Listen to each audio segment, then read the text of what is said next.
Misioni faktmbledhës i platformës së Këshillit të Evropës për sigurinë e gazetarëve ka prezantuar të gjeturat e punëtorisë 2 ditore, sipas të cilave liria e mediave në Kosovë ka shënuar rënje në krahasim me raportin e fundit. Përfaqësues të organizatave ndërkombëtare janë shprehur të shqetësuar me klimën e punës së gazetarëve në Kosovë dhe presionin e ndikimin politik ndaj tyre. Madje ata kritikuan edhe kryeministrin Albin Kurti për mos mbështetje ndaj gazetarëve. Fatkeqësisht, ky mision që vjen nga liria e mediave në Kosovë ka një rënje nga hera e kaluar dhe ka shumë zhvillime negative.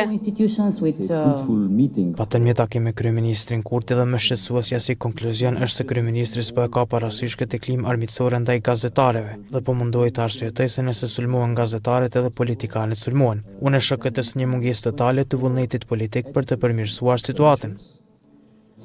Trendi negativ që po e shohim është narrativ helmuese kundër gazetarëve që bëjnë pyetje legjitime e të cilët quhet mandej si argat të Serbisë. Ne I kërkuam Kurtit të bëjë një zotim publik për të dhënë një shembull për politikat dhe qytetarët që mos të njollosin me gazetarët, por nuk e morën atë. Ndërsa nga shoqata e transmetuesve publik u ngrit çështja për buxhetin e RTK-s e që u pa si një dukuri shqetësuese.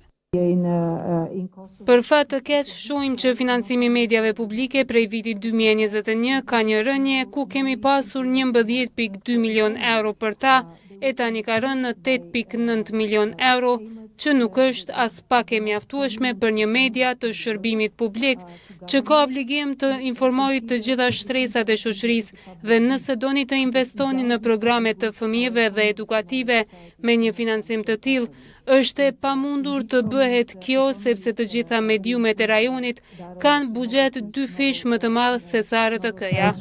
Në këtë konferencë u bë thirrje qeverisë që të rinisë një dialog me shoqatat e gazetarëve dhe të sigurohet që çdo ligj I ri, veçanërisht ai për KPM-n, të jetë në përputhje me standardet më të larta evropiane.